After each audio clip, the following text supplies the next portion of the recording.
الحمد لله الحمد لله الذي أرسل رسوله بالهدى ودين الحق ليظهره على الدين كله وكفى بالله شهيدا أشهد أن لا إله إلا الله وحده لا شريك له وأشهد أن محمدا عبده ورسوله اللهم صل على محمد وعلى آله وصحبه ومن والاه ومن سار على نهجه القويم ودعا إلى الصراط المستقيم إلى يوم الدين وسلم تسليما كثيرا. قال الله عز وجل: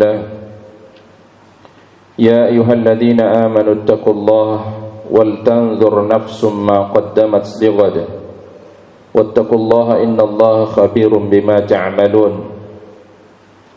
فإن أصدق الحديث كتاب الله وخير الهدي هدي محمد صلى الله عليه وسلم وشر الأمور محدثاتها وكل محدثة بدعة وكل بدعة ضلالة وكل ضلالة في النار. أما بعد. Ikhwani fi din, Azani Allah, semoga Allah Subhanahu wa ta'ala senantiasa memberikan kita kesehatan, kesempatan, dan menyematkan selalu nikmat iman dan Islam ini kepadanya, pada kita semua. Kita bersyukur di pagi hari ini dengan mengucapkan Alhamdulillah alladzi ahyana ba'da ma amatana wa ilaihin nusyur, bahwa Allah Subhanahu wa ta'ala yang telah menghidupkan kita setelah kita dimatikan sementara waktu.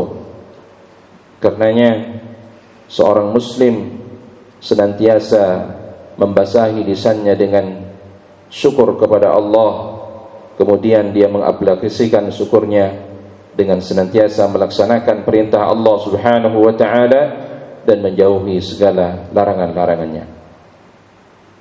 Ikhwani fi din, azani Allah, pada kajian subuh kali ini kita akan mengangkat tema tentang circle yang dapat menguatkan iman. Kalau kita bicara secara garis umum tema yang akan kita sampaikan ini, bahwasanya kita ini manusia jamaah itu akan dengan sendirinya membuat circle-circle itu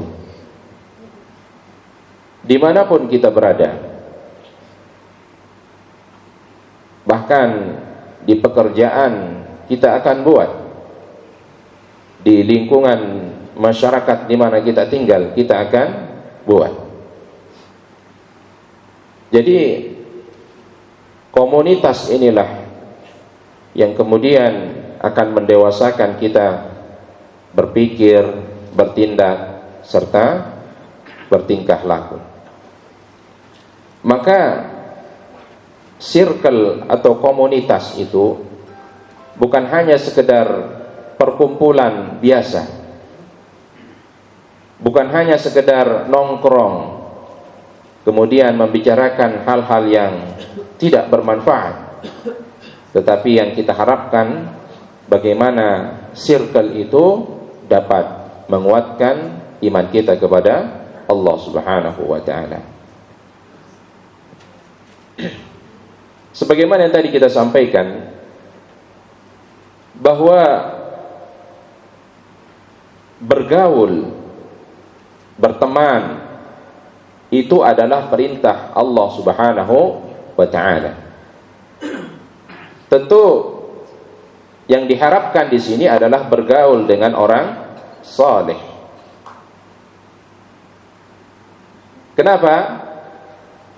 Karena dengan bergaul dengan orang saleh, maka akan dapat menguatkan iman kita. Sebagaimana para sahabat radhiyallahu anhum, di tengah-tengah mereka ada siapa?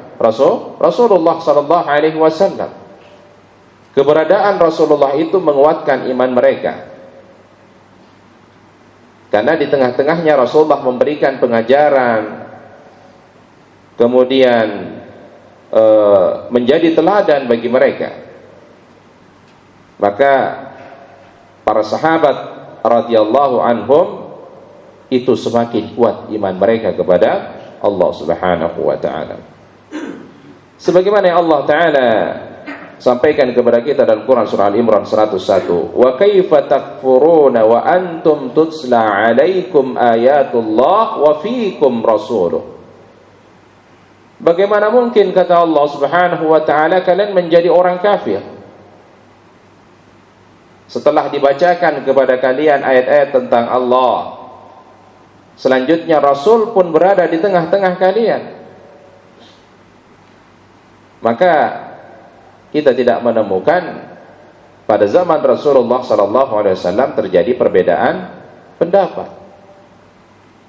Karena Rasulullah SAW sebagai role model, contoh sunnah itu, apapun yang beliau lakukan, apapun yang beliau sampaikan menjadi acuan bagi para sahabat. Ketika terjadinya peristiwa Isra dan Mi'raj yang di luar akal pikiran manusia pada saat itu, sehingga sebagian kaum muslimin kemudian menggunakan akal pikirannya, ya, dia tidak mengedepankan imannya tetapi menggunakan akal pikirannya, hampir saja mereka kembali menjadi orang kafir, murtad. Tetapi dengan penjelasan Rasulullah SAW, ya, bagaimana mungkin seorang utusan Allah itu berbohong, meskipun dalam pandangan manusia saat itu tidak akan masuk akal, dan semakin menambah kekafiran orang-orang saat itu. Maka lihatlah bagaimana reaksinya sahabat Abu Bakar radhiyallahu an. Semua orang pada saat itu meragukan tentang peristiwa Isra dan Mi'raj, tapi Abu Bakar mengatakan, andaikan, kata Abu Bakar, di depan saya ada tembok berwarna putih, kemudian Muhammad mengatakan bahwa tembok itu berwarna hitam, saya akan percayai Nabi Muhammad dan saya akan tutup mata saya. Lihatlah reaksi iman seorang Abu Bakar. Meskipun dia mengatakan perihal semisal yang tadi dia sampaikan, dia akan tetap mendengarkan Nabi Muhammad sallallahu alaihi wasallam. Maka dengan pernyataan Abu Bakar itulah semakin menguatkan iman para sahabat juga pada saat itu.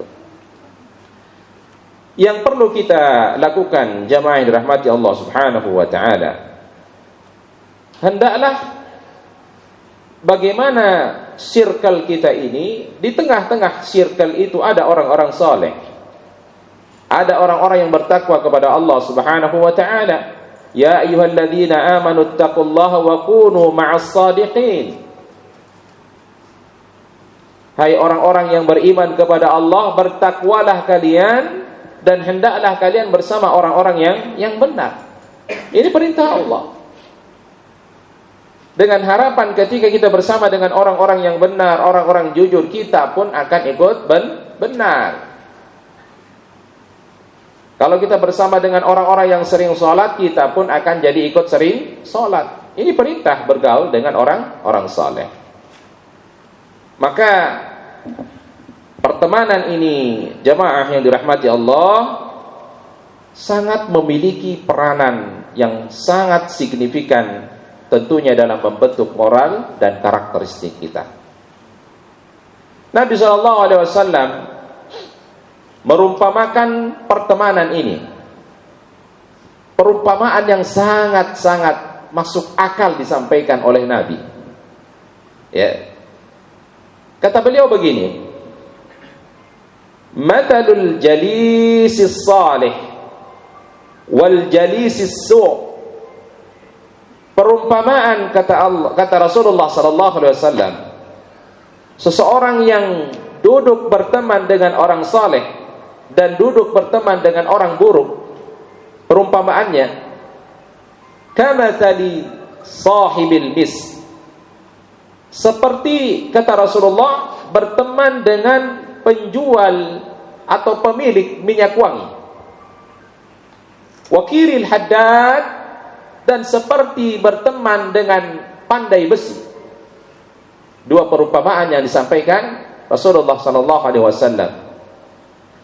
La ya'damuka min sahibil mis imma tashtari, jika engkau berteman dengan penjual minyak wangi, kata Rasulullah, maka kemungkinan dia akan menghadiahkan kepadamu minyak wangi itu, atau engkau bisa membeli darinya, au tajiduriha, atau jika engkau tidak diberikan olehnya, atau engkau jika tidak membelinya, engkau akan mendapatkan apa? Wanginya.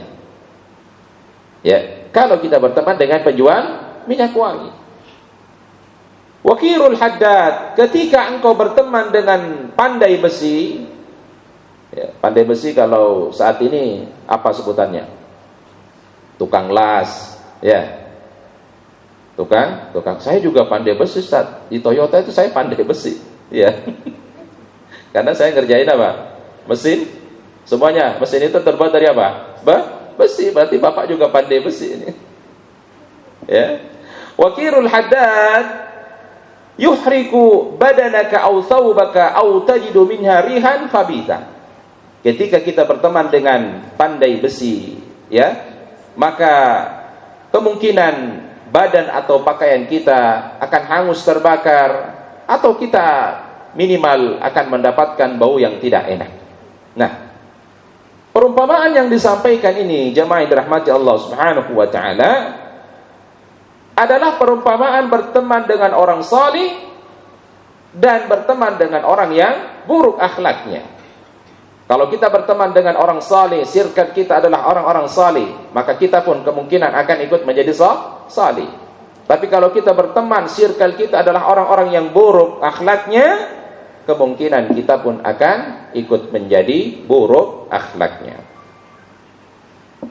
Imam Ibnu Hajar Al-Asqalani mengatakan, kata beliau begini, hadis yang tadi kita bacakan menunjukkan bahwa larangan berteman dengan orang-orang yang akan dapat merusak agama kita. Larangan berteman dengan orang-orang yang akan merusak agama kita. Sekaligus hadis ini mendorong kita berteman, bergaul dengan orang-orang yang akan memberikan manfaat lebih banyak kepada kita, baik tentang dunia kita maupun tentang akhirat kita. Maka perintah membuat circle itu adalah perintah Allah Subhanahu wa taala agar kita bergaul tentunya dengan orang-orang yang saleh. Jemaah yang dirahmati Allah Subhanahu wa taala, kita ini manusia. Kata Rasulullah sallallahu alaihi wasallam, kebanyakan di antara kita ini senang mencocoki kebiasaan temannya. Kalau kita ingin melihat siapa dia, maka kita lihat siapa temannya. Karena sepintas kita bertemu sehari dua hari, tidak akan tergambarkan bagaimana kepribadian seseorang. Tapi kalau kita ingin melihat, meskipun tidak semuanya tentang keadaan dirinya, maka kata Rasulullah, lihatlah dengan siapa dia berteman. Al-mar'u ala dini khalilihi falyandur ahadukum may yukhalil.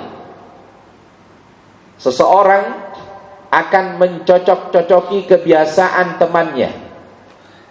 Karenanya kata Rasulullah, perhatikanlah dengan siapa kalian berteman. Ya. Kalau kita berteman dengan orang yang suka otomotif, suka ngotak-ngatik motor, ya, maka kita sedikit demi sedikit akan tahu tentang motor. Kita punya teman, ya, dia bengkel motor, kita sering main ke sana, ya, pulang kerja mampir, hari Sabtu Ahad mampir, hanya sekedar nongkrong, tanya-tanya, lama-lama kita tahu juga tentang motor, ya. Kita punya teman, yang biasa senang bahas tentang mobil, ya. Dari mobil tahun sekian, perubahannya tahun sekian, tahun sekian, tahun sekian. Lama-lama kita juga tahu. Kita punya teman yang selalu bicara tentang agama, ya. Sedikit-sedikit bicara tentang agama, ada ayatnya, ada hadisnya. Lama-lama juga kita tahu, ya. Maka kebiasaan teman itu akan mempengaruhi kebiasaan kita. Imam Al-Ghazali rahimahullah ta'ala mengatakan, kata beliau begini, bersahabat dan bergaul dengan orang-orang yang pelit akan mengakibatkan kita pun tertular pelitnya, ya. Kalau bergaul dengan orang yang pelit, awalnya kita menjadi orang yang dermawan, royal. Bergaul dengan orang pelit, saat kita akan mengeluarkan uang kita untuk traktir dan lain sebagainya, dia menahan. Jangan. Nanti kamu rugi. Lama-lama kebiasaan menahan-nahan itu jadi kebiasaan kita. Akhirnya kita menjadi orang yang pelit. Kalau kita bersahabat, kata beliau, dengan orang yang zuhud, kita pun akan ikut zuhud. Senantiasa yang kita pikirkan adalah kehidupan akhirat. Tidak terlalu mementingkan kehidupan dunia, ya. Karena begitulah hakikatnya. Dengan siapa kita berteman akan mempengaruhi pikiran dan kebiasaan kita. Jemaah yang dirahmati Allah Subhanahu wa ta'ala, kata circle ini sebenarnya kata-kata yang baru-baru ini kita dengar, ya. Kita dulu mengenalnya apa? Komunitas, apalagi kelompok. Dulu bahasa anak-anak dulu apa? Gengnya, geng 1, geng 2. Nah, itu dulu bahasanya seperti itu. Nah, sekarang muncul istilah yang baru juga kita dengar, istilah-istilah circle. Nah, kata circle ini ada dua pengertian. Ada dari bahasa Yunani dan juga ada dari bahasa Inggris, ya. Circle ini sendiri, kalau dari bahasa Yunani itu berasal dari kata kirkos yang artinya adalah lingkaran. Lingkaran. Ya. Artinya bahwasanya istilah ini digunakan dalam konteks memang persahabatan, pertemanan.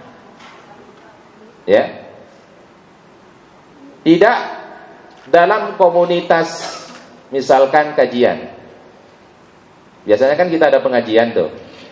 Pengajian ini, kamu circle kajiannya di mana? Enggak cocok gitu ya. Circle kajiannya di mana? Ya. Saya circle kajiannya sama Ustadz Khalid. Misalkan. Kamu? Saya sama Ustadz Firanda circle kajiannya. Enggak cocok, ya. Nah, maka circle ini konteksnya adalah pertemanan, di mana acuannya suatu kelompok yang memiliki visi dan misi sama. Hobi sama, ya. Siapa yang suka sepeda di sini, Pak? Naik sepeda. Ada circle-nya kan? Ada. Nggak cukup sampai di situ, buat grup lagi, grup WA, ya. Ada circle goes, sepeda 3 kilo, habis itu berhenti makan bubur. Nambah lagi soto. Pengalaman pribadi, ya. Ya. Gayanya doang ya, pakai sepeda. Seragam, Pak, ada seragamnya, ya. Beli di online aksesoris sepeda, botol minumnya, ya, lampu-lampu sampai tasnya. Keren, izin sama Umi, mana? Biasa, guys. Baru sekilo mampir ke soto ayam. Sepedanya 15 menit, nongkrongnya 2 jam. Habis itu pulang, bilangnya apa? Aduh, capek Mi. Nanya sarapan lagi, ada sarapan enggak? Padahal udah makan soto. Ya. Pas ditimbang, turun kagak, berat, iya. Biasaan, ya. Ya ada semua. Ya. Jemaah yang dirahmati Allah Subhanahu wa ta'ala. Juga dalam bahasa Inggris, circle ini secara bahasa sama artinya lingkaran, ya. kelompok, pertemanan, pergaulan. Dan ini jemaah, circle ini sebenarnya masuk pertama dibahas oleh seorang psikolog, masuk dalam dunia pendidikan. Karena anak-anak kita di sekolah itu punya circle juga. Ya, bukan cuma bapak, ibu yang punya circle, anak kita pun punya circle. Ya. Maka definisi circle ini kemudian adalah sebuah kelompok pertemanan yang cenderung memiliki hobi dan minat yang sama. Nah, apa keuntungannya ketika kita memiliki teman yang saleh? Kalau kita bergaul dengan orang-orang saleh, orang-orang yang baik agamanya, apa yang kita dapatkan? Beberapa hal yang perlu kita ketahui. Yang pertama adalah kalau kita berteman dengan orang saleh, dia akan mendukung dan membenarkan. Jika kita benar, dia akan benarkan.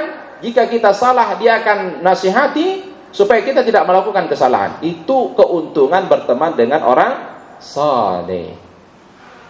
Kalau saat ini kita punya teman yang hanya sekedar mendukung kita kalau benar, tetapi membiarkan kita kalau salah, perlu dievaluasi. Bahwasanya teman kita hanya suka kalau kita benar, tetapi dia tidak mengingatkan kalau kita salah. Nah, ada sebuah ungkapan Arab, ini saya ambil ungkapan Arab, bunyinya gini. Ini. Sadiqoka man sadaqoka la man saddaqoka. Ya. Sahabatmu, sahabat sejatimu, mereka adalah orang yang senantiasa jujur.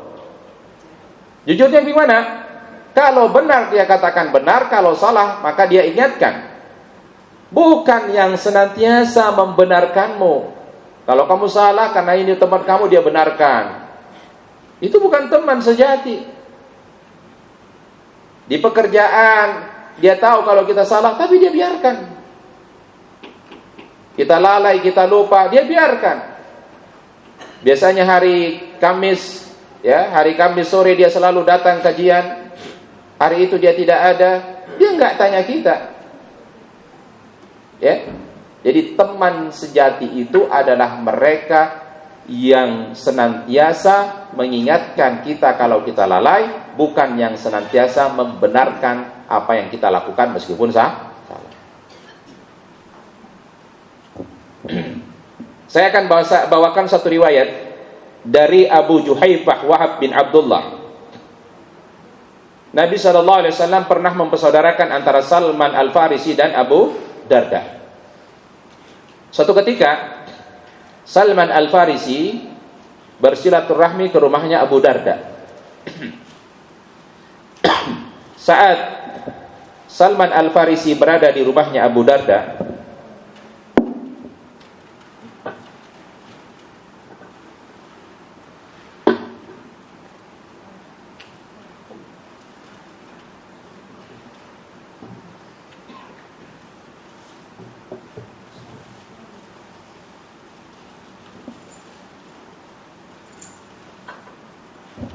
saat Salman Al-Farisi berkunjung ke rumahnya Abu Darda, dia melihat Ummu Darda, istrinya Abu Darda, seperti tidak terawat.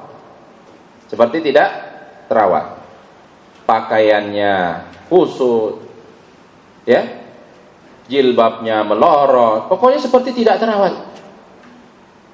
Ya. Maka Salman Al-Farisi bertanya, "Wahai Ummu Darda, kenapa keadaanmu begini?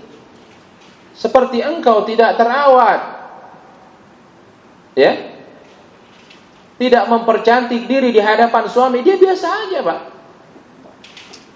Maka Ummu Darda mengatakan, "Bagaimana aku mempercantik diri sementara saudaramu Abu Darda tidak lagi menginginkan dunia?" Kata Ummu Darda. Ya. Ketika Abu Darda datang, kemudian dia menyajikan makanan untuk Salman Al-Farisi. Setelah mereka mau makan, Abu Darda mengatakan, wahai Salman, makanlah engkau karena aku saat ini sedang apa? Berpuasa. Salman mengatakan, aku tidak akan makan ketika engkau juga tidak makan. Aku akan makan dan engkau juga harus makan. Ya. Maka saat itu Abu Darda mengalah dan dia makan bersama dengan Salman Al-Farisi. Malamnya Salman tidur di rumah Abu Darda. Tengah malam Abu Darda sudah bangun ingin melaksanakan sholat malam. Salman yang melihat pada saat itu menahan Abu Darda. Udah, jangan dulu, tidur aja dulu. Tidur. Sampai 3 kali, ya kurang lebih 30 menit menjelang subuh, barulah mereka bangun berdua untuk sholat malam. Kemudian saat itu Salman menasihati sahabatnya, Abu Darda ini, sahabat sejati. Dia tahu sahabatnya ini keliru, salah, berlebihan. Dia berlebihan dalam ibadah sehingga dia melalaikan istrinya, sehingga dia melalaikan tentang dunianya, berlebihan. Sehingga Salman menasihatinya dengan ungkapan, inna li rabbika 'alaika haqqa. Wahai sahabatku, sesungguhnya Rabbmu ada hak bagimu. Wa li nafsika 'alaika haqqa, dirimu pun punya hak untukmu. Wa li ahlika 'alaika haqqa, dan keluargamu pun punya hak untukmu. Fa'ati kulla dhi haqqin haqqahu, maka penuhilah masing-masing dari hak-hak tersebut. Ya. Jadi nasihat Salman ini kemudian disampaikan oleh Abu Darda kepada Rasulullah. Wahai Rasulullah, Salman begini kepadaku, dia menasihatiku begini. Apa kata Rasulullah? Benar apa yang disampaikan oleh Salman. Rasulullah SAW membenarkan. Ya, bagi acara keluarga kita ini, acara keluarga dari kampung datang semua. Ya, ngadain acaranya hari Senin. Ya, saat mau makan, bapak bilang apa? Saya lagi puasa. Saya lagi puasa. Benar apa tidak? Kecuali puasa Ramadan yang nggak mungkin juga ngadain acara. Ya, datang keluarga dari istri, datang keluarga dari suami kumpul ya di rumah. Saat mau makan, bapak bilang saya lagi puasa. Benar apa tidak? Tidak benar. Ya. Jadi harus juga memikirkan hak keluarga. Diajak sama istri dan anak-anak jalan-jalan. Ya. Sudah lama nggak jalan-jalan, ya mungkin ada berapa bulan Bu baru ini jalan-jalan lagi nih. Ya, sudah berapa bulan? Setahun. Wah, lama banget itu. Ya, udah lama nggak jalan-jalan, tiba-tiba anak dan istri ngajak. Antum bilang begini, ya, maaf, hari ini ya saya puasa dan saya harus sholat duha, harus baca sekian ayat dari Quran. Silakan kalian jalan-jalan sendiri. Benar apa tidak? Nah. Berangkat istri dan anaknya jalan-jalan, dia tiduran di rumah. Ya, jadi setiap diri, setiap keluarga, anak, istri itu punya hak. Ajak jalan-jalan, ya, sekali-kali makan di restoran untuk menyenangkan anak dan istri. Enggak juga tiap hari. Kalau itu tiap hari, itu jadi kerjaan bapak nanti. Nah, itu akan menjadi pemborosan. Umar bin Khattab radhiyallahu an berkata, kata Umar begini, ma u'tiyal 'abdu ba'dal islami nikmatan khairan min akhi salih. Tidaklah seseorang diberikan kenikmatan setelah Islam yang lebih daripada kenikmatan memiliki saudara semuslim yang saleh. Nikmat, kata Umar, punya saudara muslim yang saleh, nikmat. Fa idza wajada ahadukum wuddan min akhihi falyatamassak bih. Apabila engkau mendapati, kata Umar, teman sahabat yang saleh, peganglah erat-erat, jangan kamu lepaskan dia. Jadi kalau bapak ibu punya circle yang saleh, maka harus dipertahankan, harus dipegang erat. Apalagi ibu-ibu ini banyak circle-nya, ya. Coba dibuka WhatsApp-nya itu, banyak grup WhatsApp, circle semua isinya. Yang dibicarakan apa di grup WhatsApp circle-nya? Ya. Kalau yang dibicarakan nasihat, ya, share-share masalah tentang agama, postingan-postingan ceramah tentang agama, nasihat-nasihat, itu baik. Ini yang di-share semua link Shopee semuanya. Ya. Paket. Sengaja dia bangunin teman-temannya tengah malam, kirain mau suruh sholat malam, taunya dapat promo Shopee jam 12.00. Ya, ini. Maka kata Umar radhiyallahu an, pertahankan kalau memiliki teman yang saleh. Yang kedua, manfaat berteman dengan orang saleh akan selalu mendoakan. Kita akan saling mendoakan, dia mendoakan kita, kita mendoakan dia. Rasulullah sallallahu alaihi wasallam bersabda, hadis riwayat Muslim, da'watul mar'il muslimi li akhi bi dhahril ghaibi mustajabah. Doa seorang muslim kepada saudaranya di saat saudaranya tidak mengetahui kalau dia didoakan, mustajabah, diijabah oleh Allah. Ya. Kita berteman dua orang, kita doakan sahabat kita, ya Allah, mudahkan urusannya, berikan kesehatan kepadanya, angkat penyakitnya, panjangkan umurnya, bahagiakan keluarganya. Mustajabah, dia nggak tahu kalau kita doakan dia. Ya, jangan mendoakan kehancuran. Ya Allah, ya, bangkrutkan dia, biar dia dipecat di pekerjaannya. Ya, haram hukumnya. Ya, inda rasihi malakun muwakkal kullama da'a li akhi bi khairin qala al malakul muwakkal bihi amin walaka bimithli. Setiap dia mendoakan saudaranya, di sisinya itu ada malaikat yang bertugas mengaminkan doanya. Saat dia mendoakan saudaranya, ya Allah, panjangkan umur saudaraku si fulan, fulana, berikan dia kesehatan ya Allah, ya, sehatkan dia ya Allah, mudahkan rezekinya ya Allah. Saat kita mendoakan saudara kita begitu, maka malaikat yang di sisi kita mengatakan, engkau juga akan mendapatkan hal yang sama seperti apa yang kau doakan buat saudaramu. Ya, sama Pak, balik juga ujung-ujungnya ke kita. Begitu pula saat kita tasyahud, kita sering membaca di at-tahiyat kita, assalamu alaina wa ala ibadillahi as-salihin. Ya, untuk hamba-hamba yang saleh, teman-teman yang saleh.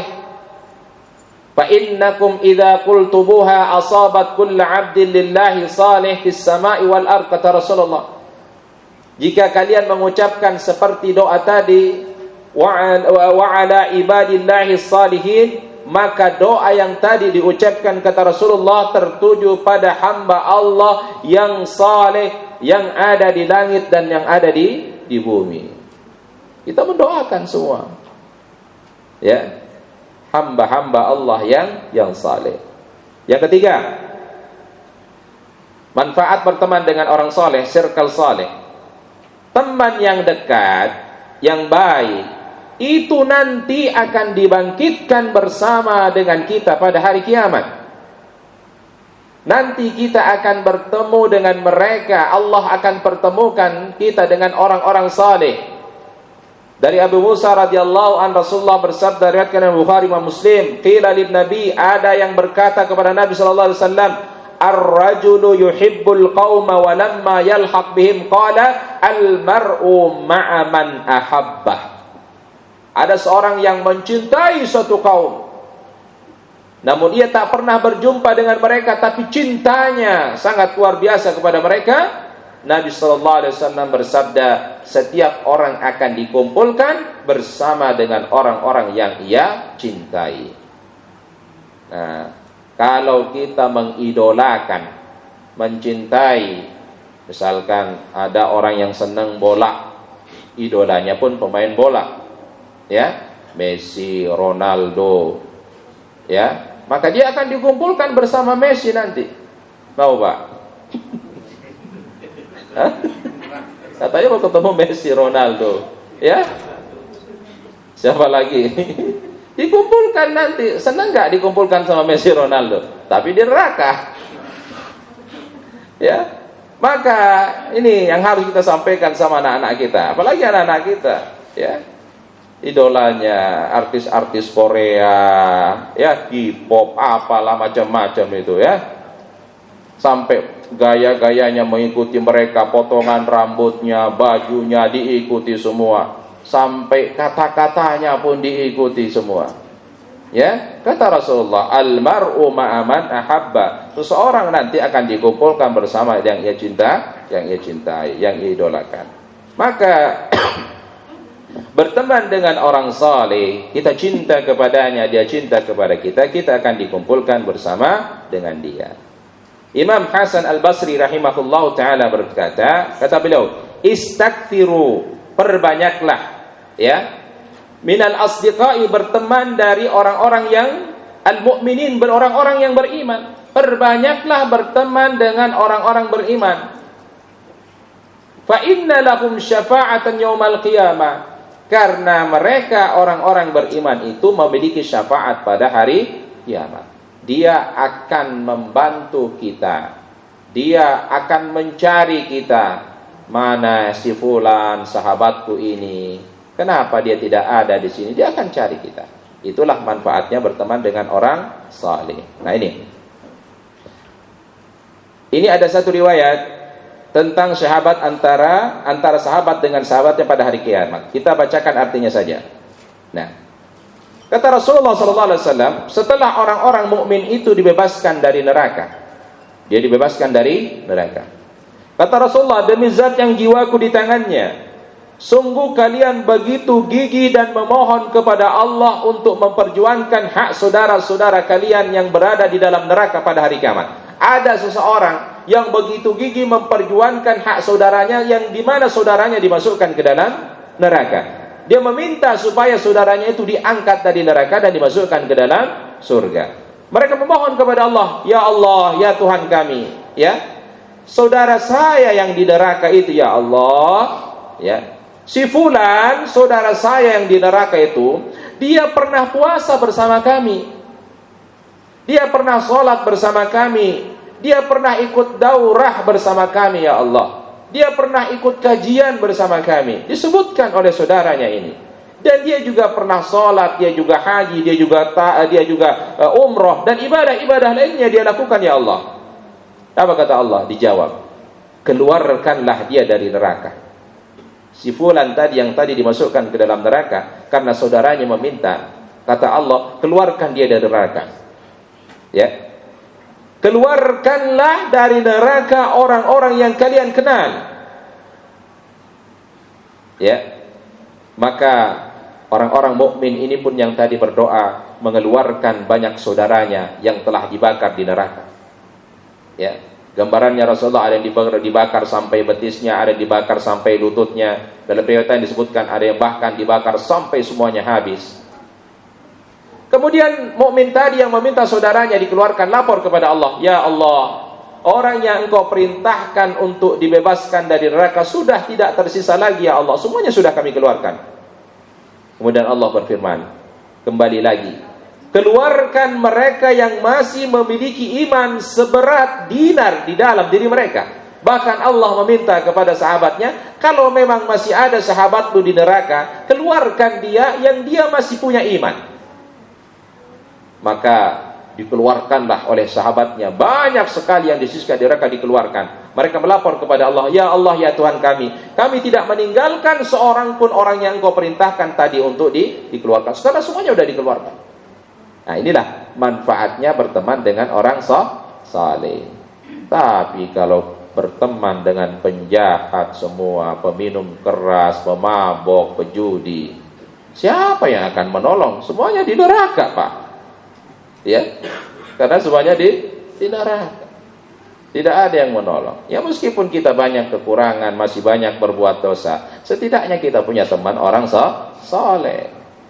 Tapi jangan punya pikiran begini, nggak apa-apa lah saya nggak sholat, nggak apa-apa lah saya nggak puasa, kan saya punya teman soleh. Saya punya Pak Hendra, saya punya Pak Kardi ini, teman soleh saya ini. Saya biasa aja begini, nanti Pak Kardi jangan lupa ya, nanti di akhirat panggil saya. Tidak juga begitu, Pak. Ya, karena dari keterangan hadis lain, setiap orang akan bertanggung jawab terhadap amal perbuatannya. Itu yang teman tadi adalah dia yang dikehendaki oleh Allah. Allah yang berkehendak. Kalau Allah tidak berkehendak, ya kita tetap akan menjalani pertanggungjawaban masing-masing. Syekh Sa'di rahimahullahu ta'ala berkata, kata beliau, sesama sahabat itu punya hak tambahan yang mesti ditunaikan. Bukan hanya sekedar karena sama-sama berislam. Ingat, kata beliau, bukan hanya sekedar sama-sama berislam, tapi ada hak-hak lain yang mesti ditunaikan. Apa? Hendaknya sesama sahabat itu saling menolong dan menasihati. Tawasaw bil haq wa tawasaw bil sabar. Bukan hanya sekedar kita sesama Islam, tapi ada nilai tambah, saling tolong, saling nasihati. Kalau sahabat kita lalai, nasihati dia. Kalau sahabat kita benar, kita dukung dia. Itu yang pertama. Yang kedua, kata beliau, sesama sahabat itu seharusnya saling loyal ketika mendapatkan kemudahan maupun kesusahan, ketika semangat dan susah. Jangan gilirannya lagi dia kaya, lagi dianya banyak uang, lagi dianya senang dideketin, tetapi giliran dia susah ditinggalin. Ya. Yang ketiga, kata beliau, sesama sahabat itu hendaknya saling menyukai kebaikan. Ya. Hendaknya mereka tidak suka jika saudaranya tertimpa sesuatu yang buruk, sebagaimana dia tidak suka keburukan itu tertimpa kepada dirinya. Ya. Jangan ketika saudara kita tertimpa keburukan, ditimpa musibah, kadang kita, ya Allah, saking bencinya sama saudara kita, rasain lo. Nah, ya, ini mereka yang tidak peka terhadap persahabatannya itu. Maka jemaah yang dirahmati Allah Subhanahu wa taala,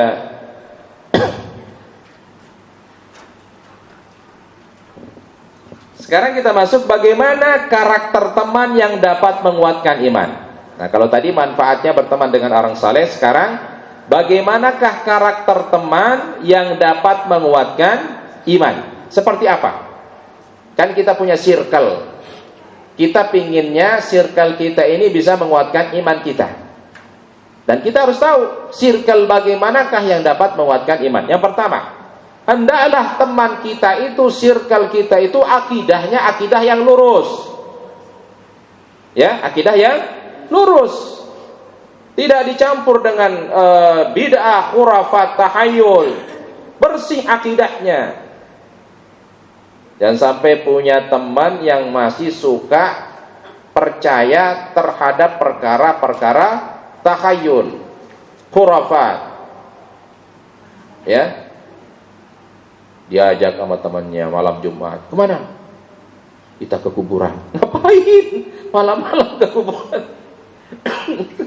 Malam-malam ke kuburan.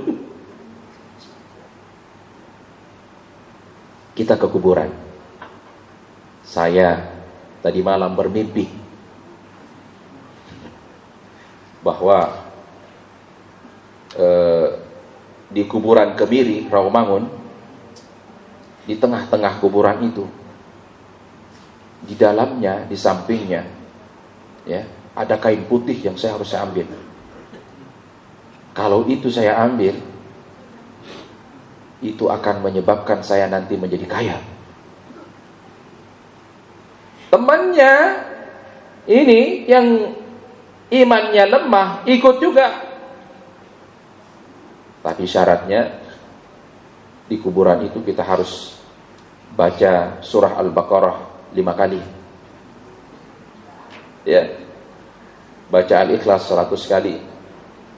Baca Al-Falaq 100 kali. Baca An-Nas 100 kali. Nah, ini kalau temannya nggak punya pemahaman agama, imannya lemah, dia akan apa? Ikut. Maka kita harus punya temannya akidahnya apa? Lurus. Ya. Kisah kematian Abu Talib, pamannya Rasulullah, menandakan bahwa circle itu berpengaruh terhadap diri kita. Pada saat Rasulullah SAW sedang berada duduk di samping pamannya, akhir-akhir kematian pamannya Abu Talib, Rasulullah SAW selalu membisikkan kepada pamannya untuk bersyahadat. Ya, karena pamannya ini, Abu Talib ini adalah orang yang sangat membela Rasulullah. Diminta oleh Rasulullah untuk apa? Bersyahadat. Dipaksa oleh Rasulullah SAW, sehingga Allah Subhanahu wa taala menurunkan ayatnya, innaka la tahdi man ahbabta walakinnallaha yahdi may yasha. Bukan tugas engkau memberikan hidayah wahai Muhammad, tetapi tugas memberikan hidayah adalah Allah kepada siapa yang Allah kehendaki. Nah, saat Rasulullah SAW berada di samping pamannya, ada 3 orang juga yang menyertai Abu Talib. Ya, disebutkan di situ ada Abu Jahal, ada Abdullah bin Abi Umayyah, ya. Satu-satunya lagi 2 orang dari tokoh kaum kafir Quraisy di situ bersama dengan Abu Talib saat akhir kehidupannya. Rasul ingin membisikkan kalimat-kalimat tauhid kepada Abu Talib, sementara Abu Jahal dan kawan-kawannya juga membisikkan kepadanya, wahai Abu Talib, ya, apakah engkau akan mengakhiri kematianmu dengan meninggalkan agama bapak moyang kita? Dibisikkan. Ini Pak, pengaruh teman. Sehingga Abu Talib meninggal dalam keadaan kafir. Nah, itu yang pertama yang harus dilihat ketika membuat circle apa? Akidahnya lurus. Jangan sampai tercampur dengan perkara-perkara yang khurafat, bid'ah, tahayyul, subhat dan lain sebagainya. Yang kedua, selain akidahnya lurus, manhajnya juga harus lurus. Ya. Islam melarang kita berteman dengan ahlu bid'ah, melarang berteman dengan ahlul hawa. Kalau kita berteman dengan ahlul bid'ah, maka kita pun akan ikut melakukan perkara-perkara bid'ah. Ya. Kalau kita berteman dengan ahlul hawa yang menyondongkan nafsunya ketika melakukan sesuatu, maka kita juga akan berteman dengan mereka. Ibnu Abbas radhiyallahu anhu berkata, katanya begini, janganlah kalian duduk bersama dengan ahlul hawa. Sesungguhnya duduk dengan mereka menimbulkan penyakit dalam hati. Ya, kita akan melakukan perkara-perkara bid'ah yang tidak ada contohnya dari Rasulullah sallallahu alaihi wasallam. Yang ketiga, karakter yang dapat menguatkan iman, circle yang dapat menguatkan iman itu adalah sahabat, circle yang taat beribadah dan dia menjauhi maksiat. Ini yang harus dicari, circle seperti ini. Ya. Circle seperti ini yang harus kita cari. Allah Ta'ala berfirman, wasbir nafsaka ma'al ladzina yad'una rabbahum bil ghadati wal 'ashyi yuriduna wajha. Bersabarlah engkau, kata Allah, dengan orang-orang yang selalu sabar. Ya. Mereka berdoa kepada Allah Subhanahu wa taala waktu pagi, waktu petang, mereka mengharapkan wajah Allah. Mereka sabar. Maka kita diminta untuk bersama dengan mereka. Yang keempat, mereka yang punya akhlak terpuji dan tutur kata yang baik. Bukan yang punya akhlak tercela, kata-katanya kata-kata kotor. Ya. Ini akan mempengaruhi kita. Kita ngajarin di rumah anak kita kata-kata baik, ya, kata-kata santun. Tetapi kalau anak kemudian berteman di luar dengan orang-orang yang terbiasa dengan kata-kata kotor, mereka akan ikut. Ya, makanya kata Rasulullah SAW, akmalul mu'minina imanan ahsanuhum khuluqa. Mukmin yang paling sempurna imannya adalah yang paling baik akhlaknya.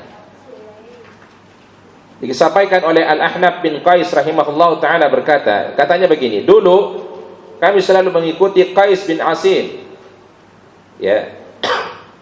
Darinya kami bisa belajar kesabaran, bisa belajar bermurah hati, ya.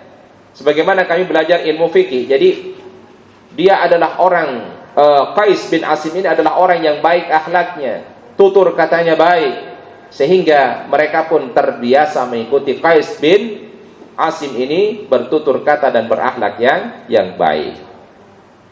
Yang kelima, teman yang suka menasihati dalam kebaikan. Nah ini, ya. Jadi circle-nya seperti itu.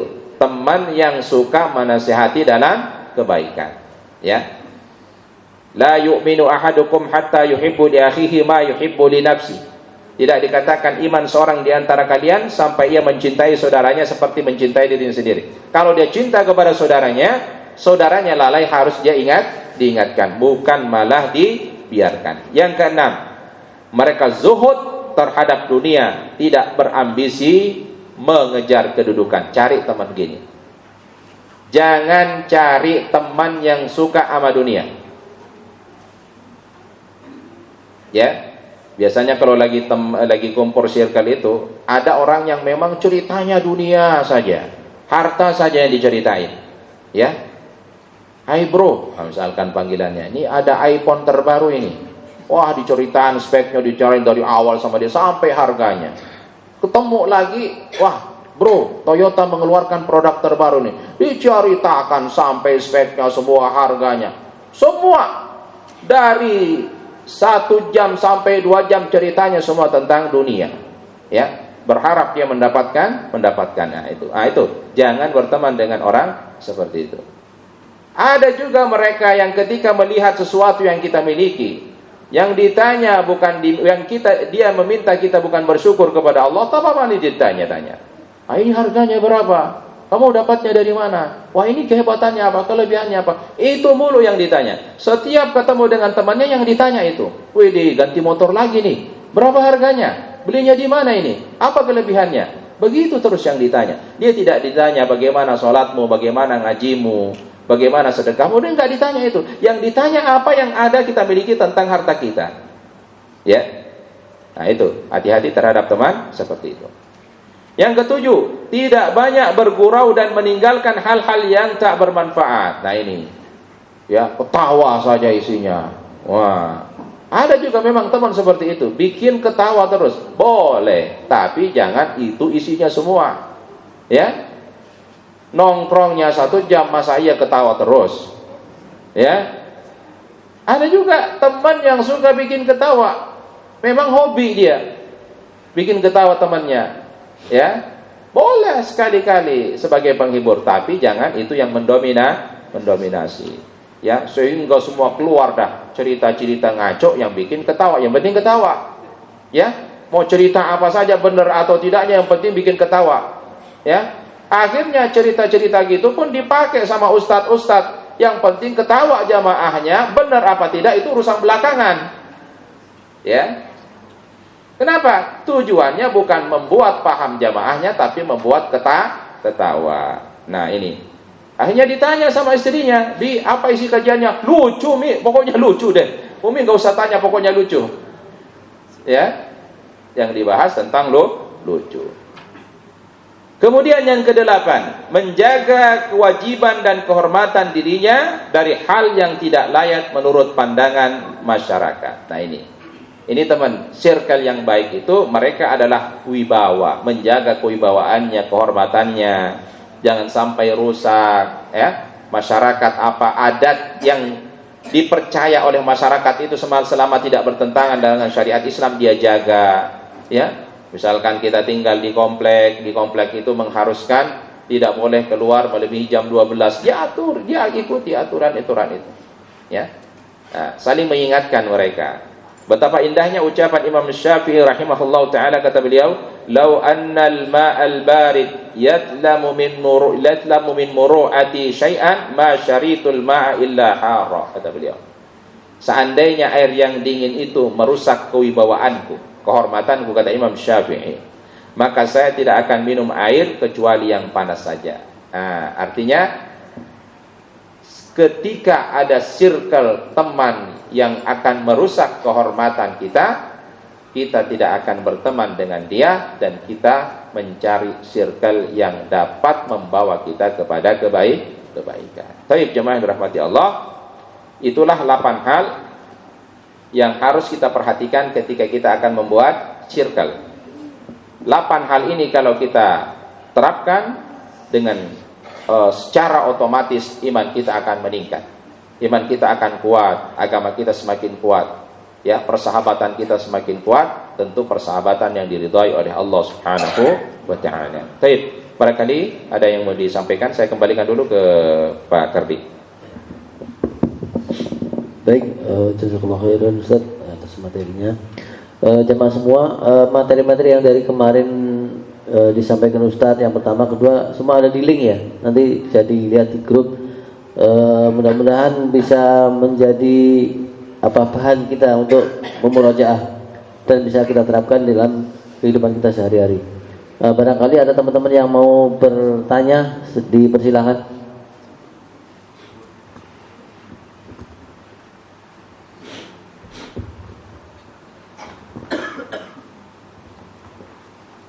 Assalamualaikum warahmatullahi wabarakatuh. Mungkin ada 2 pertanyaan Pak Ustadz. Yang pertama, kita kan hidup di masyarakat ya, yang notabene masyarakat kita itu majemuk. Di masyarakat kita misalkan para ahli bidah ya, bagaimana untuk mensikapinya, atau bagaimana kiat-kiat untuk tetap kita bermuamalah sama dia. Yang kedua, dalam hadis Nabi tentang penghuni neraka yang paling banyak yaitu kaum wanita. Di sini kan banyak kaum wanita yang isinya masuk neraka. Bagaimana kita sebagai seorang pemimpin dalam keluarga, isinya untuk bisa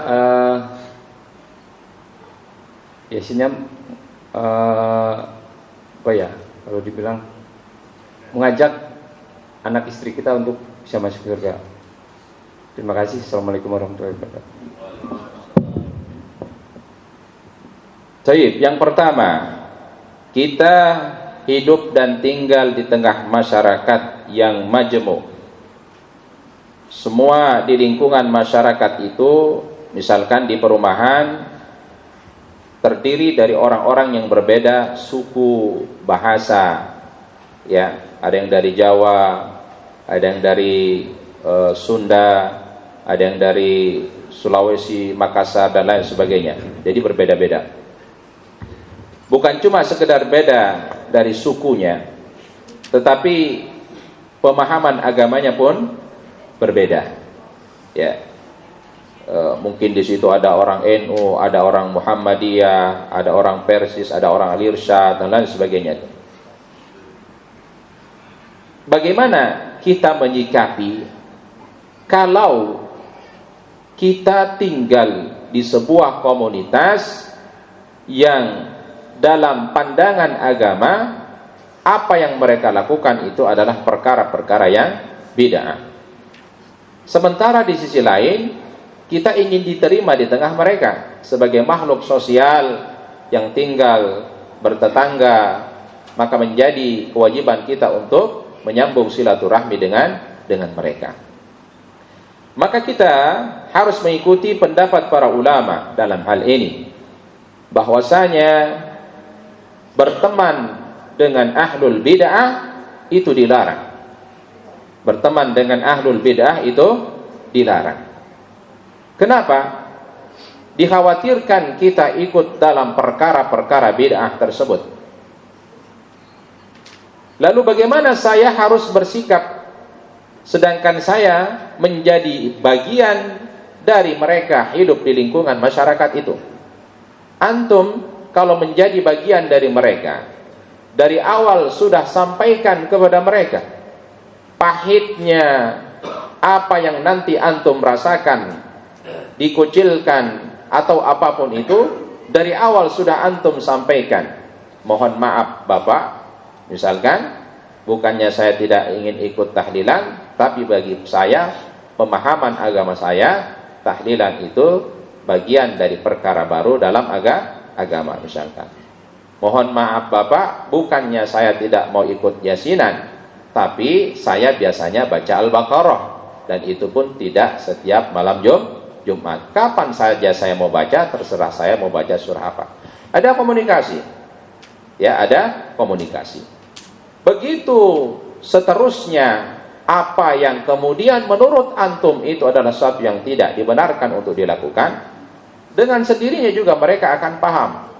Apalagi kondisi di tengah masyarakat kita saat ini, dengan merabaknya media sosial, informasi itu pun semakin sampai kepada mereka, bahwa ya bagi mereka begitu, bagi kita mungkin mereka mungkin menganggap kita sesuatu hal yang berbeda, ya.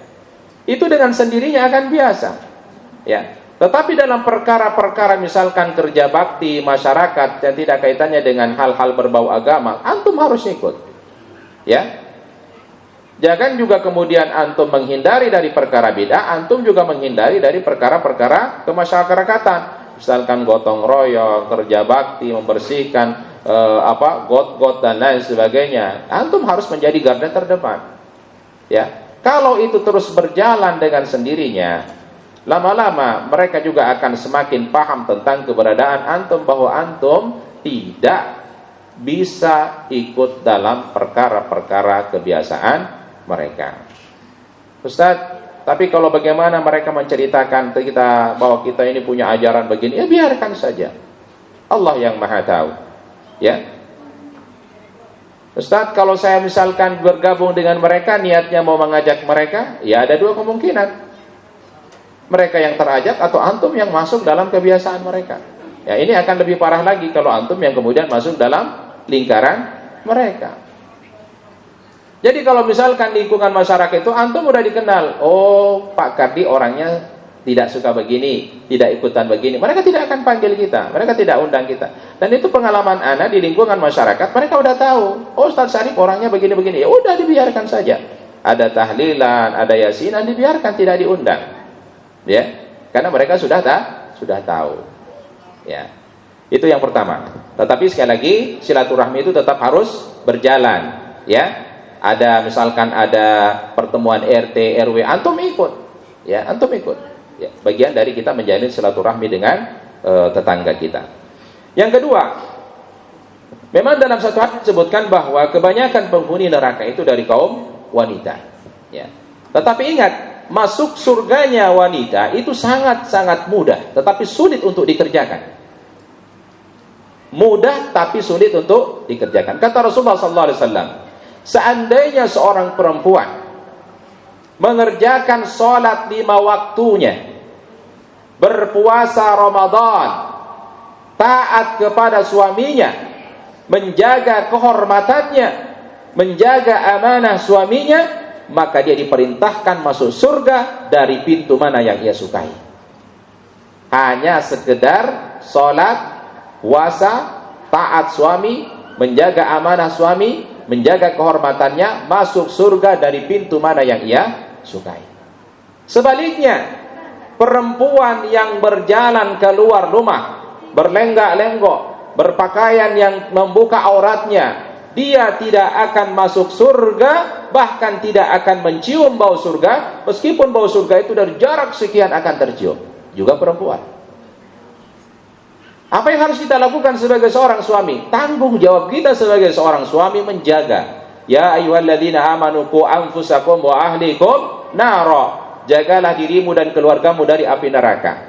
Suami memiliki tanggung jawab bagaimana menyelamatkan dirinya dan keluarganya dari api neraka. Suami punya tanggung jawab besar.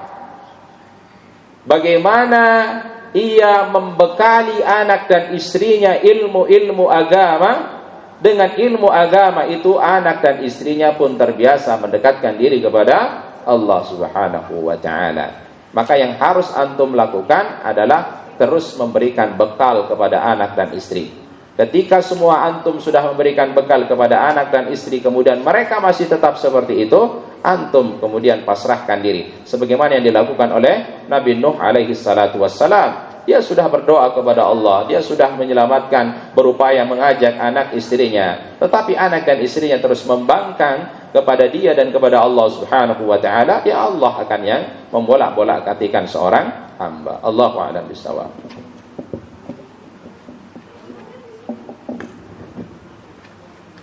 Baik Ustaz, ini ada pertanyaan dari Ahwat.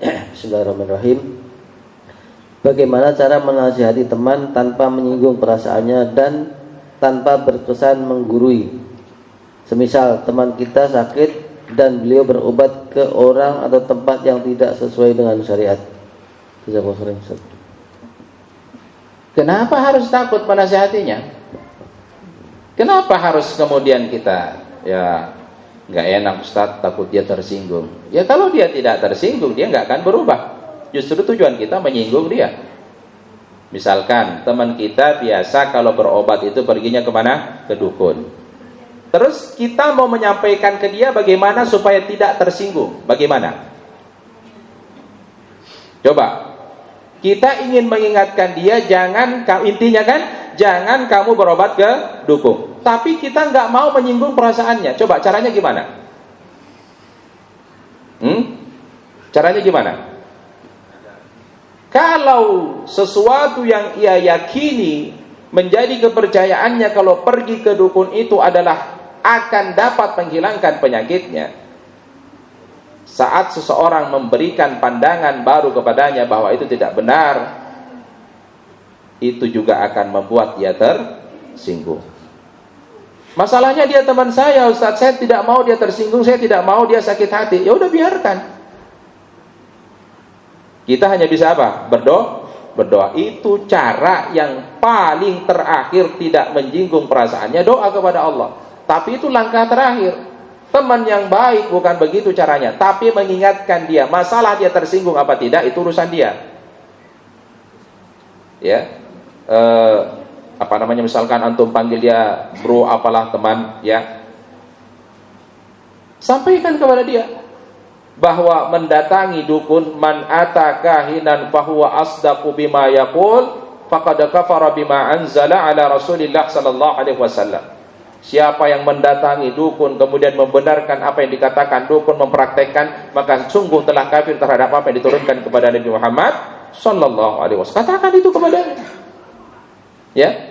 Masalah dia kemudian tersinggung, tidak percaya, itu urusan dia. Kita sudah menyampaikan kebenaran itu. Qulil haqqu walau kana murra. Katakan kebenaran itu meskipun pahit. Nah, ini kadang kita banyak sekali basa-basinya. Enggak mau Nanti gimana nanti perasaan dia kalau saya bilang begitu. Nah, kan agama itu bukan perasaan. Ya. Kalau kita bicara tentang bagaimana perasaannya, agama itu tidak akan tersampaikan. Bagaimana jika seandainya Nabi Muhammad berdakwah dengan perasaan? Dia kan paman saya, masa saya mau menggurui dia? Tidak.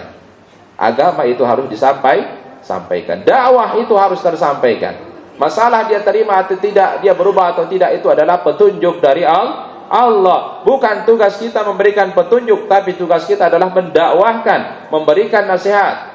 Ud'u ila sabili rabbika bil hikmah wal mau'izatil hasanah wajadilhum billati hiya ahsan. Tugas kita adalah mendakwahkan dia dengan hikmah, tentu dengan hikmah. Hikmah itu bijak dakwahnya. Misalkan tadi dia berobat pergi ke dukun.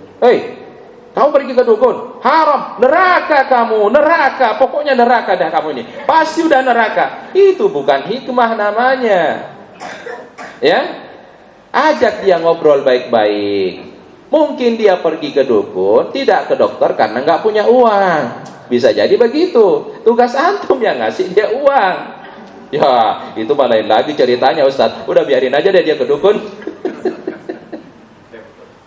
Ya. Kita nggak tahu, mungkin dia punya alasan mau pergi ke dukun. Salah satu mungkin alasannya dia tidak punya uang pergi ke dokter. Dokter sekali berobat, misalkan dokter umum 100.000, 120. Kalau ke dukun ya bicara seikhlasnya mungkin. Ada nggak dukun yang nargetin? Ada? konsultasi 50, konsultasi setengah jam 100.000, ada gitu nggak? Nggak ada. Jadi dakwah harus dengan apa? Hikmah. Itu yang pertama. Jadi bahasa penyampaian ke dia adalah bahasa hikmah. Sampaikan kepada dia. Kalau misalkan orangnya main logika, gunakan logika Bapak Ibu. Ya. Gunakan logika Bapak Ibu. Nah, itu. Kata Ali bin Abi Thalib radhiyallahu an, seandainya agama itu dengan akal pikiran, maka mengusap kaus kaki bagi musafir. Mengusap kaus kaki, jadi musafir itu ketika safar dibenarkan untuk mengusap kaus kakinya ketika wudu tanpa harus membasuh kakinya. Seandainya agama itu dengan akal pikiran, kata Ali bin Abi Thalib, maka mengusap kaki bagi musafir itu harusnya di bawah. Harusnya di bawah. Karena yang di bawah itu apa? Kotor. Kenapa harus di atas? Itu adalah perintah agama. Ya. Nah, ini. Jadi agama itu bukan berlandaskan kepada main perasaan, tapi agama itu adalah wahyu, dalil, jelas yang harus disampaikan, tapi harus dengan hikmah. Nah, terakhir yang bisa kita lakukan kalau kita tidak bisa bicara dengan hikmah, ya berdoa kepada Allah. Tetapi ada cara yang kemudian diajarkan ketika berdakwah kepada orang tua. Beda lagi. Ya. Kalau kita ingin menasihati orang tua kita yang suka dengan perkara-perkara bid'ah, takhayul, kita tidak mampu untuk memberikan nasihat kepadanya. Ya, tidak mampu saya Ustaz kalau bicara sama ibu saya, bapak saya itu, saya nggak mampu kalau mengatakan, Bu, jangan begini-begini, saya nggak mampu Ustaz. Terus, maka carilah orang yang paling dekat dengan dia, yang ia dengar perkataan orang itu, yang antum yakini orang itu baik, minta tolong kepadanya, temannya atau siapa, paman kita atau apa. Jangan orang-orang yang sama-sama suka bid'ah sama dia, makin jadi nanti. Cari, minta tolong kepada dia, ya, tolong disampaikan kepada ibu saya, bapak saya begini-begini. Nah, itu, ya. Jadi cara kita tetap mendakwahkan orang tua dengan perkataan yang baik, lemah lembut, tidak menyinggung dan tidak menyakiti hatinya, tidak membentaknya, ya, tetapi dengan perkataan-perkataan yang lemah lembut. Sekali lagi, hidayah bukan punya kita, hidayah itu milik Allah yang Allah berikan kepada siapa saja yang kehendaki. Allahu a'lam bishawab. Bismillah. Assalamualaikum warahmatullahi wabarakatuh. Ustaz, di zaman sekarang ini tidak kita pungkiri Ustaz ya, bahwa teman setia yang selalu ikut dengan kita kemana-mana adalah gadget handphone kita Ustaz ya. Itu tidak kita pungkiri. Nah, di situ pun ada buruk, ada yang baik Ustaz ya. Nah, ketika kita melihat yang buruk ya, terutama yang berhubungan dengan akidah kita, di situ kita akan terasa terpancing gitu Ustaz ya, dengan kondisi seperti itu. Nah, apakah kita di dalam amal ma'ruf nahi munkar atau saling menasihati itu ikut di dalam komentar chatting, atau membiarkan hanya sekedar kita tahu, sementara teman-teman kita, anak istri kita juga kan melihat gitu kan ya. Nah, apa nasihat kita? Kita itu ikut ahli dalam memberikan nasihat, mengajak mereka dalam kebaikan. Karena itu tidak kita pungkiri. Assalamualaikum warahmatullahi wabarakatuh. Baik. Bermedia sosial, apapun platformnya, Facebook, TikTok, Instagram, YouTube ya. Trennya saat sekarang ini adalah melihat dari sudut pandang mana orang-orang mendukung dan sepemahaman dengan kita. Ya. Kalau misalkan yang akunnya adalah akun pelaku bid'ah, maka yang akan banyak follow-nya, pengikutnya, komentarnya adalah mendukung dia. Paham ya? Tapi kalau akunnya adalah akun misalkan sunnah ya, yang paling banyak follow-nya juga pengikutnya adalah mereka yang bermanhaj sama. Ya. dan komentarnya pun komentar mendukung. Begitu seterusnya. Antum kalau misalkan buka di Facebook atau di YouTube yang punya akun adalah mereka pelaku bid'ah, pengikutnya pun rata-rata adalah satu golongan dengan mereka. Antum masuk ke situ, baca komentarnya, antum yang sakit hati ya. Karena komentarnya semua adalah mendukung pelakunya itu. Sama pelaku bid'ah, ketika ada postingan sunnah, dia baca, dia juga sakit hati. Karena yang mendukung semua adalah para follow-nya yang suka-suka dengan sunnah tadi. Nah, Ustaz, terus apa yang harus saya lakukan? Yang kita lakukan sebenarnya adalah memperbanyak circle dan anggota kita supaya komentar yang sama, yang akan menjadi umpan balik kepada mereka. Terkadang mereka katakan diri mereka kalah, di akun mereka justru komentarnya menyalahi mereka. Paham? Jadi paling banyak komentar tidak setuju dengan mereka, padahal itu akun mereka. Itu sebenarnya yang kemudian terkadang membuat down yang pemilik akun sendiri, pengikut mereka sendiri. Ya. Makanya kalau nonton hal-hal seperti itu, jangan berhenti hanya sekedar penonton. Jangan berhenti hanya sekedar penonton. Kita ini di dunia dakwah yang memang dituntut untuk peran aktif. Kalau antum punya video yang menurut antum itu baik, bisa menghidupkan sunnah, jangan berhenti hanya sekedar ditonton dan berhenti di antum. Antum harus share, ya, sebarkan. Semakin banyak orang melihat itu, dengan harapan semakin banyak orang berubah. Ustaz, apakah saya harus komentar? Dakwah itu saat sekarang ini jamaah, kita tidak bisa tinggal diam sebagai penonton. Antum harus punya andil dengan handphone antum. Antum komentar. Tetapi komentar antum adalah komentar yang positif, komentar yang membangun, tidak mencaci, tidak memaki. Itu yang harus diperhatikan. Misalkan misalkan Ustaz ceramah gini di YouTube, antum tonton, antum tidak setuju. Kenapa? Karena memang benar apa yang disampaikan Ustaz itu tidak berdalil, hanya dibuat-buat. Yang disampaikan pun hadis-hadis dhaif, misalkan. Antum komentar, afwan Ustaz, menurut ana dalil yang antum sampaikan begini karena terdapat riwayat seorang sahabat misalkan atau seorang perawinya cacat dan sebagainya. Sampaikan dengan santun. Jangan kemudian keluar kata-kata kotor, saling mencaci. Nah, kalau keluar kemudian saling mencaci kata-kata kotor, antum keluar. Ya, antum keluar, berlepas diri. Sekali lagi, ya, gunakan handphone antum jari untuk berkomentar, tetapi komentarnya adalah komentar yang benar dan positif. Kalau tidak punya ilmunya tentang hal itu, ya tanyakan. Ya, tanyakan kepada antum punya ustaz, punya guru, ustaz ini bagaimana tanggapan antum? Ya ustaz yang akan menyampaikan. Ya, bisa saja antum kemudian copy komentarnya ustaz, kemudian masuk kepada komentar di mana antum lihat video tadi. Nah, jadi media sosial ini sangat berperan besar terhadap perkembangan dakwah saat ini. Ya, antum kalau buka semua itu, ya, kalau tidak sabar menghadapi semua itu, rasanya semua kita akan komentari dengan caci maki, hina dan lain sebagainya. Ya, terkadang mereka juga menghina. Ya. Apalagi kalau sampai ngedit foto ini video diedit, naudzubillah misalnya.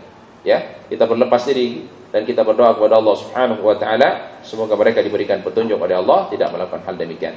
Jadi komentar itu harus, tetapi komentarnya adalah komentar yang positif, membangun dan memberikan pelajaran, bukan komentar yang menghina, mencaci, apalagi saling menfitnah. Allahu a'lam bishawab.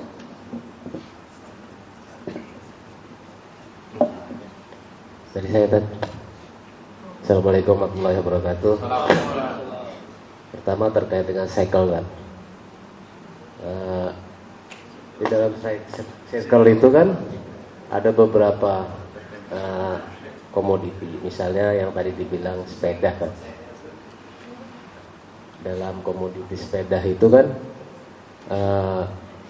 umurnya berbeda-beda. Ada yang gadget, ada yang milenial gitu ya, ada yang udah kolonial. Nah, dalam menyikapi itu biasanya dalam grup itu ada beberapa aktivitas gitu ya. Ketika dalam aktivitas kita berjalan, kalau circle-nya umurnya lebih senior, biasanya yang di bawahnya ngikut kan. Nah, kalau yang kolonial ini agak susah kan, kadang-kadang. Tapi dalam suatu hari kolonialnya ini bisa, kalau bahasa saya balelo gitu kan, balelo. Tapi kan yang bawahnya itu ngikut sikalnya. Tapi dalam suatu hari juga yang balelo itu ngajak makan-makan ke sikalnya kan, gitu. Nah, itu bagaimana ya kita supaya komoditi sistem sepeda kita makin kuat gitu dengan itu. Terus yang kedua tadi, kalau yang kajian yang tadi maghrib itu kan, kalau ngelihat dari videonya, kita bekerja itu kita melihat orang itu harus ke bawah tadi ya. Jadi yang punya pesawat melihat punya mobil terus gitu. Apakah kita tidak boleh misalnya dari pejalan kaki kita berangan-angan untuk punya pesawat tadi? Gitu, itu aja dari saya, Pak. Assalamualaikum warahmatullahi wabarakatuh. Waalaikumsalam warahmatullahi wabarakatuh. Pertama, circle goes ya.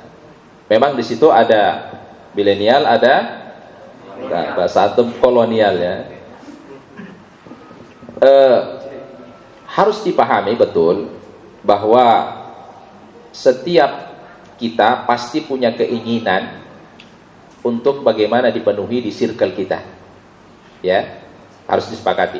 Misalkan dalam satu circle 5 atau 6 orang, setiap diri itu punya harapan supaya keinginannya itu diterima oleh teman-temannya, ya. Nah, persoalannya adalah tidak semua teman itu kemudian ingin menerima keinginan kita. Kenapa? Bisa saja tidak sesuai dengan harapan dan keinginan dia. Maka di sini kita harus bijak. Pertama, dari segi umur yang berbeda antara umur muda sama umur tua. Rasulullah SAW dalam hal akhlak itu kemudian kita diminta untuk menghormati yang tua, ya, diminta untuk menghormati yang tua. Misalkan dalam bab salam, lebih dulu yang muda mengucapkan salam kepada yang tua, ya. Dalam hal kemudian satu riwayat disebutkan tentang ada seorang sahabat yang memberikan makanan, ya, maka Rasul SAW mengatakan kepada orang yang di sampingnya, seorang anak-anak, apakah engkau rela kalau saya berikan ini kepada sahabat yang lebih senior dulu dibandingkan engkau? Jadi ada unsur kelebihan senior itu dibandingkan dengan junior. Dalam hal tadi kita memuliakan dia karena dia lebih tua daripada kita. Nah, kalau yang dimaksud keinginan kolonial ini positif, maka tidak mengapa yang milenial ini ikut kepada kolonial. Tetapi yang dibangun adalah nilai-nilai positif. Misalkan yang kolonial maunya jarak yang ditempuh itu dari Sunter cukup ke Senen saja. Itu kolonial maunya. Milenial beda, maunya dari Sunter itu ke Bekasi. Sebeda, ya, paham ya? Nah, ini kan dua hal keinginan yang berbeda. Antum harus pahami juga, kenapa yang kolonial ini minta dari Sunter ke Senen? Karena mereka mengingat kemampuan mereka.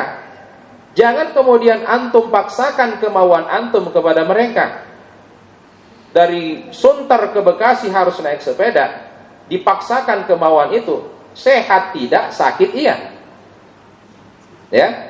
Nah ini, maka yang muda ini harus betul-betul paham kemauan yang kolonial ini. Kalau seandainya betul-betul masuk akal yang apa yang dia sampaikan, tidak salahnya kita harus mengikuti kemauan mereka. Paham ya? Nah, misalkan kalau antum selesai sampai Senen, udah selesai, ya antum mau nambah silahkan. Ya, nggak usah ngajak circle antum. Paham ya? Jadi kita harus memahami instruksi atau respon dari senior ini. Selama instruksi responnya adalah respon positif, maka tidak mengapa kita ikut dengan mereka. Tetapi kalau responnya, instruksinya adalah negatif, misalkan ya, kita habis ini circle ya, kemudian nongkrong sambil ngerokok ya, sambil melakukan ngobrol, gibah dan lain sebagainya, cerita-cerita yang tidak ada manfaatnya, maka antum berlepas diri. Karena sudah mengarah kepada hal-hal yang negatif dan berbau dosa. Selama tidak menimbulkan perkara dosa apa yang disampaikan oleh senior itu, maka tidak mengapa kita harus ikut. Misalkan habis tadi jalan sepeda, mampir sebentar, makan dulu, jalan lagi, makan dulu. Kalau itu tidak jadi masalah. Kita juga senang kalau misalkan diajak makan terus. Sepeda juga jalan, makan juga jalan. Ya. Jadi lihat apakah yang diminta oleh kolonial ini ya sesuatu yang positif, maka tidak mengapa kita ikut. Tetapi kalau sudah berbau negatif, sampaikan kepadanya bahwa antum berlepas diri dan memisahkan diri terhadap perkara-perkara demikian. Ini adabnya seperti itu. Yang kedua, tentang melihat kondisinya orang yang di bawah kita. Unduru ila man huwa asfala minkum wa la tanduru ila man huwa fawqakum fa huwa ajdaru alla tajdaru nikmatallahi alaikum. Ya, orang yang punya pesawat supaya dia bersyukur lihat ke bawah orang yang punya mobil, orang yang punya mobil supaya dia bersyukur lihat ke bawah orang yang punya motor, begitu seterusnya. Pertanyaannya, Ustaz, saya ini biasa jalan kaki. Apakah saya salah kalau saya berkeinginan punya pesawat supaya saya pulang kampung enggak lagi macet-macetan? Turun langsung di depan rumah saya, Ustaz. Kampung saya misalkan di Wonogiri. Misalkan ada orang Wonogiri, ya. Saya maunya Ustaz itu punya helikopter, Ustaz. Biar memudahkan saya ketika saya mudik, terbang dari Bekasi, turun langsung Ustaz di depan rumah saya. Saya maunya begitu. Boleh tidak berangan-angan? Boleh enggak? Ada pembahasan tadi malam tentang berangan-angan ya. Kalau berangan-angannya bisa dijangkau, yakin bisa dijangkau, harapan bisa dijangkau, ini pasti saya tercapai ini. Itu tidak jadi masalah. Pertanyaannya adalah, apakah dengan saya berangan-angan punya pesawat, punya helikopter dengan keadaan saya sekarang, gaji saya ngukur gaji saya per bulan sekian, karyawan biasa, apakah realistis angan-angan itu? Realistis apa tidak? Kalau tidak realistis, ngapain antum buang waktu hanya sekedar berangan-angan? Kerja kagak angan-angan aja nguluk-duduk. Enak banget ya kalau punya perusahaan Toyota. Seandainya Toyota ini punya milik saya akan macam-macam. Habis 2 jam cuma berhayal. Ya. Jadi angan-angan itu harus realistis. Contohnya begini. Ustaz, gaji saya per bulan 6 juta, 7 juta. Saya 4 tahun ke depan harus punya mobil. Realistis apa tidak? Realistis. Paham ya? Gaji saya per bulan 4 juta Ustaz. 5 tahun ke depan perusahaan Toyota ini sudah punya saya. Realistis apa tidak? Nah, ya. Jadi kalau misalnya tadi dari jalan kaki, saran saya Pak, jangan langsung pesawat dulu. Sepeda dulu, ya. Ketinggian kalau langsung pesawat dari jalan kaki, Pak. Ya, bisa. Tanpa punya pesawat bisa, Pak. Ya. Dulu Bapak kalau nonton film-film klasikal itu bisa terbang ya, Pak. Jadi dari sini terbang gitu ya. Iya, itu kan film-film khurafat ya. Jadi kalau kita jalan kaki kerjanya harapannya naik sepeda, targetnya dulu. Sudah naik sepeda, berharap lagi punya motor. Sudah punya motor, ya, udah menikah, kayaknya nggak mungkin ini. Anak udah 2, anak udah 3, kemana-mana harus bareng. Motor juga udah nggak muat, juga kepanasan, kehujanan. Kepingin punya mobil kecil dulu yang 2 seat. Misalkan Agia, Ayla, ya kan 2 seat itu. Ya, itu aja dulu. Sekedar muat keluarga, tambah lagi anak 5, punya 6 anak. Mertua pingin ikut kagak muat. Kayaknya harus ganti ini nih. Ganti lagi Avanza yang 3 seat, ya. Punya lagi saudara dari kampung datang, ya. Semua saudara-saudara datang. Kayaknya Avanza nggak muat nih. Ganti lagi menjadi Hilux, HiS, ganti terus sampai antum punya pesawat. Itu. Ya. Jadi bertahap.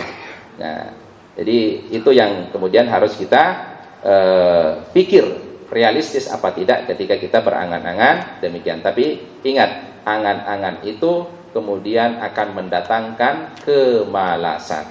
Ya, dengan sebab itu kemudian kita buang-buang waktu, ya, akhirnya kita lalai dari ibadah kepada Allah. Allahu a'lam bishawab. Baik, cukup ya untuk pertanyaan. Ustaz, di depan ada beberapa hadiah. Silakan dibuat pertanyaan, nanti jamaah akan coba merespons.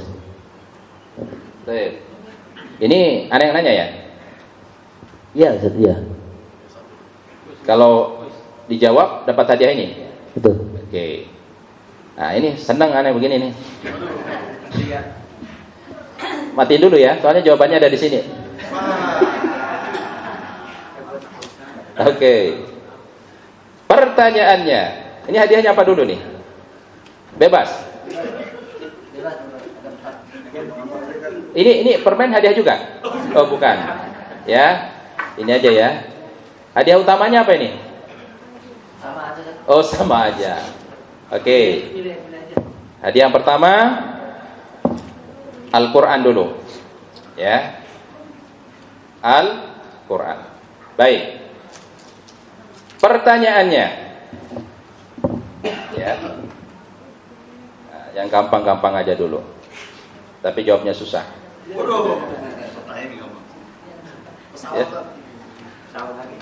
Ya. Oke, pertanyaannya, siapakah nama sahabat yang menasihati sahabatnya Abu Darda? Nah, Pak Indra, siapa Pak? Salman Mumtaz. Nah, Insyaallah baru mau jawab ya. Oh gitu. Ini panitia gimana? Pak Haji pilih. Boleh? Oh boleh, silakan Pak. Silakan Pak Haji. Pilih yang mana?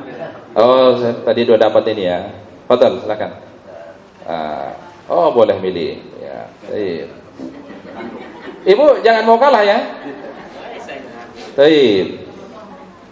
Ini boleh pertanyaan yang tadi malam? Boleh. Baik. Pertanyaannya. Ya, ini tadi kan gampang kan? Ya.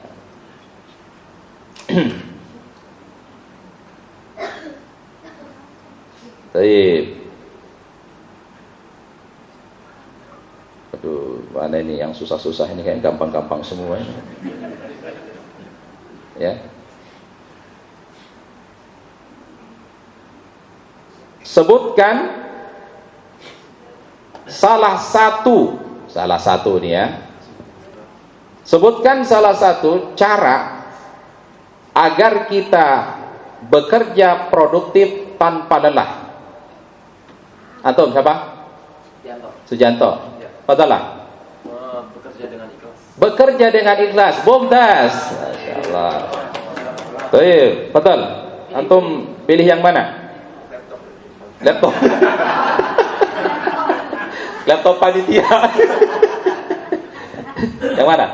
Al-Quran. Masyaallah. Khair. Barakallah fiik. Tinggal 2. Tinggal 2 nih. Ini kan gampang sebenarnya ini kok pertanyaannya gampang-gampang semua ya. Ya.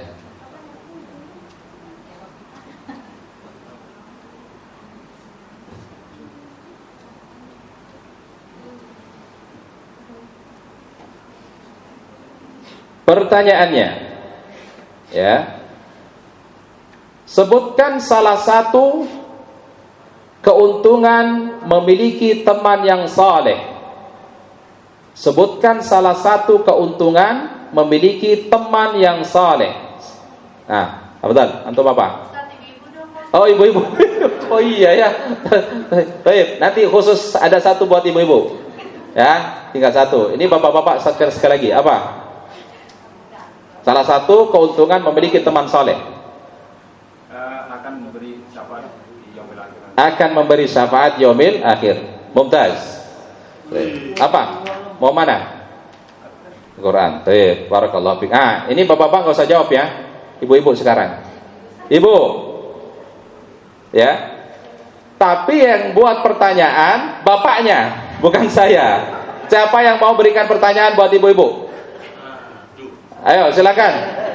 Ini antum silakan. Antum buat pertanyaan buat ibu-ibu. Antum sini.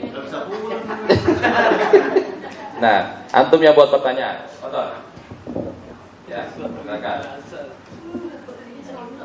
Mungkin pertanyaannya ya pada ibu-ibu. Siapa wanita yang dijamin Rasulullah masuk surga? Yang digeserkan oleh Fatimah. Siapa wanita yang dijamin masuk surga? Yang digeserkan oleh Fatimah. Yang dikisahkan oleh Fatimah. Fatimah radhiyallahu anha. Iya. Betul.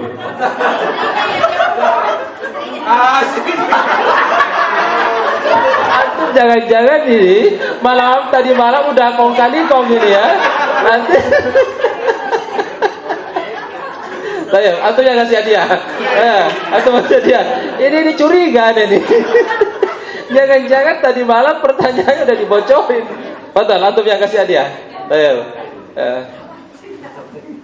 Waduh.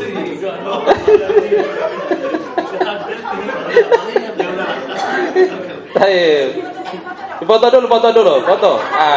Silakan foto dulu. Serah terima hadiah. Ini curiga ini nih ya.